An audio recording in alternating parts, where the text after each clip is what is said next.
हज़रात मोहतरम, मैं बहुत शुक्रगुज़ार हूँ बरदर मोहतरम हज़रत मौलाना सफ़ीउल्लाह साहब का। वो तशरीफ़ लाए और ग़ालिबन पहली दफ़ा हमारे यहाँ के इज्तिमा में आपकी तशरीफ़ आवरी हुई। एक तो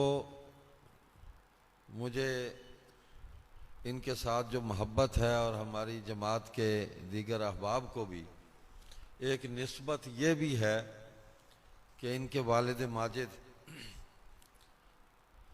यादगार असलाफ थे हज़रत मौलाना मोहम्मद अब्दुल्ला नव्वरल्लाहु मरक़दहू। वो मजलिस अहरार इस्लाम में थे और उनकी इब्तदाई जो सरगर्मियां हैं और बल्कि उम्र का काफ़ी हिस्सा उनकी जवानी भी बचपन से मजलिस अहरार इस्लाम से वाबस्ता थे। हज़रत अमीर शरीयत सैयद अताउल्लाह शाह बुखारी रहमतुल्लाह अलैह के साथ बहुत ही, मैं उस मोहब्बत को लफ्ज़ों में बयान नहीं कर सकता, मेरे पास लफ्ज़ नहीं है, कितनी मोहब्बत थी उनको। तो ये जितनी भी जमातें हैं ना, जमीयत उलमा इस्लाम है, आलमी मजलिस है, मजलिस अहरार इस्लाम है, ये सारे आपस में एक ही ख़ानदान है, एक ही मिशन है।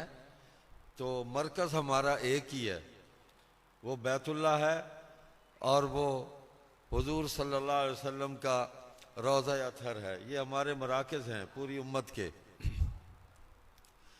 तो मुख्तलिफ़ रास्तों से सारे यहीं जमा हो जाते हैं। हज़रत मौलाना मोहम्मद अब्दुल्ला रहमतुल्लाह अलैह मजलिस अहरार में रहे। मजलिस अहरार खिलाफ कानून हो गई 1953 में, जमात पर पाबंदी लग गई ख़त्म नबूवत की तहरीक की पादाश में। जमात का शोबा तबलीग तहफ़्फ़ुज़ ख़त्म नबूवत, उसको मजलिस तहफ़्फ़ुज़ ख़त्म नबूवत का नाम देकर काम शुरू किया गया। तो हज़रत मौलाना मोहम्मद अब्दुल्ला रहमतुल्लाह अलैह उसके साथ वाबस्ता हो गए। लेकिन चूँकि पूरी उनकी जो ज़हनी फ़िक्री सियासी तरबियत थी वो सारी तो सियासी एतबार से हुई थी। मजलिस अहरार इस्लाम सियासत में मुकम्मल तौर पर मौजूद थी। तो उधर फैसला कर लिया जमात ने कि अब हम सियासत में हिस्सा नहीं लेंगे, इस महाज पर काम करेंगे। तो हज़रत अमीर शरीयत रहमतुल्लाह अलैह से बाकायदा इजाज़त ली, उन्होंने ख़त लिखा कि चूँकि जमात जो है वो सियासत में काम कर नहीं रही, ख़त्म नबूवत का काम तो हो रहा है, होता रहेगा, मैं तो सियासी कारकुन हूँ। तो फिर जमीयत उलमा इस्लाम बन गई 56 में। तो फरमाया कि मुझे अब इजाज़त दे दें। तो हज़रत शाह साहब की इजाज़त से जमीयत उलमा इस्लाम में तशरीफ़ ले गए। फरमाया जाओ ज़रूर काम करो। तो ये एक बाहमी मोहब्बत थी ना कि अपना आदमी दूसरी जमात को दे दिया, कबूल फरमाए। ये तो मौलाना अब्दुल्ला थे। मैं आपको हैरान कुन वाक़या सुनाता हूँ। जमीयत उलमा इस्लाम बनी तो हज़रत मौलाना अहमद अली लाहौरी शेख़ुत तफ़सीर रहमतुल्लाह अलैह ने उलमा का कन्वेंशन किया और उनसे कहा कि तुम मुझे कहते हो जमीयत बनाओ, काम करो, मैं एक सूरत में काम करूँगा, मुझे एक बंदा दे दो। मैंने कहा कौन सा बंदा? तो हज़रत लाहौरी ने फरमाया मुझे मौलाना गुलाम गौस हज़ार भी दे दो, फिर मैं जमीयत का काम करूँगा। अब मौलाना गुलाम गौस हज़ार भी मजलिस अहरार इस्लाम मगरबी पाकिस्तान के सदर थे।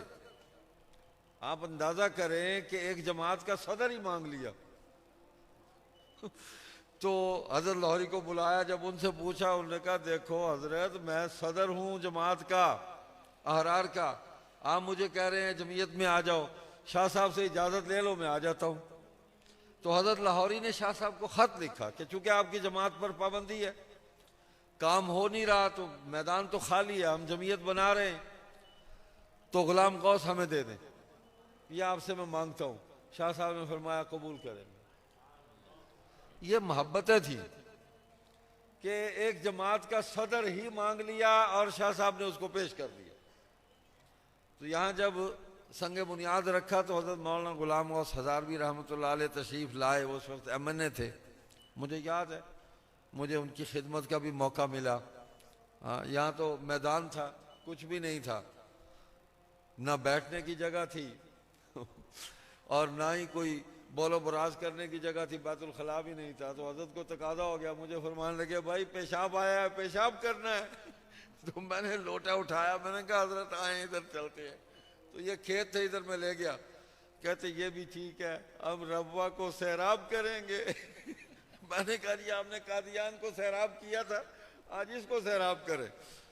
तो ये लोग थे, उनका खुलूस वाला ताल्लुक था अल्लाह से भी और अल्लाह की मखलूक से भी। यार जो कुछ रौनक है उन्हीं की दुआएं हैं, उन्हीं की कमाई है। मैंने एक दिन मौलाना फजल रहमान से ये कहा, मैंने कहा कि ये देखें, ये एक दौर था कि पार्टी का सदर मांग लिया आपने और हमने दे दिया, और अब ये दौर है कि आपके पार्टी के बंदा रात को JUI में होता है, सुबह PTI में खड़ा होता है, आपको बताता भी नहीं है, पूछता भी नहीं है। वो अगवा करके ले जाते हैं या वो खुद भाग जाता है। तो अखलाकियात भी ख़त्म हो गई हैं, सियासी अखलाकियात भी ख़त्म हो गई हैं, रवैये ख़त्म हो गए। तो ज़रूरत है उन खूबसूरत रवैयों को ज़िंदा करने की और अपने ताल्लुकात के अंदर हुस्न और ख़ूबसूरती पैदा करने की। इंशाअल्लाह हमारी ये मोहब्बत कायम और दायम रहेगी, इसलिए कि हमारी मोहब्बत की बुनियाद दुनिया का मफाद नहीं है, आखिरत का मफाद है। अल्लाह ताला बहुत ही जज़ाए खैर अता फरमाए। कोई न कोई जमीयत उलमा इस्लाम के हमारे साथी, दोस्त, भाई, बुज़ुर्ग यहाँ हमेशा इज्तिमा में आते हैं। तो इंशाअल्लाह आइंदा साल ज़िंदा रहे, अल्लाह आपको भी सलामत रखे। तो रात की भरपूर नशिस्त में इंशाअल्लाह आपको शिरकत की दावत देंगे। और या फिर हमारी 12 रबीउल अव्वल को दिन की नशिस्त है, भरपूर नशिस्त होती है, हर तरफ से काफ़िले आ जाते हैं। तो इंशाअल्लाह आप उसमें ज़रूर शरीक होंगे। सुब्हानकल्लाहुम्मा व बिहम्दिका नशहदु अल्ला इलाहा इल्ला अंता नस्तगफिरुका व नतूबु इलैक। ये नशिस्त इख्तिताम पज़ीर है, नमाज की तैयारी करें, अभी थोड़ी देर तक अज़ान